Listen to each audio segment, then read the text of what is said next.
வாழ்க்கை கெட்டு போயிடும். வாழு, மத்தவங்கள வாழ வச்சுட்டு வாழு, மத்தவங்க வாழ்க்கையை கெடுத்துட்டு வாழாத. கூட்டு கழிச்சு பாரு, கணக்கு கரெக்டா இருக்கும். என்ன உடம்பு உதறது இல்ல?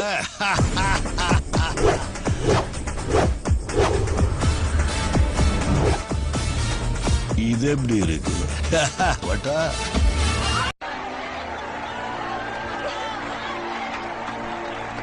மேடையில் அமர்ந்திருக்கும் இந்த பள்ளியோட நிர்வாகிகளே, இங்க இருக்கிற குழந்தைகளுக்கு இரண்டாம் தாய் தகப்பனா விளங்கும் ஆசிரியர் பெருமக்களே, அன்பான குழந்தைகளே, என்னை வாழ வைக்கும் தெய்வங்களான தமிழ் மக்களே, என் உயிரிலும் மேலான அன்பு ரசிகர்களே, உங்க அனைவருக்கும் என்னுடைய அன்பார்ந்த வணக்கம்.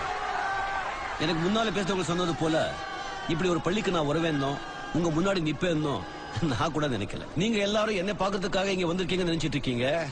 நான் தான் உங்க எல்லாரையும் பாக்குறதுக்கு இங்க வந்திருக்கேன். இது வரைக்கும் என் வாழ்க்கையில் நடந்த சம்பவங்கள் நான் முன்கூட்டியே எடுத்த முடிவுனாலே ஏற்பட்டதல்ல. எல்லாமே எங்கேயோ தீர்மானம்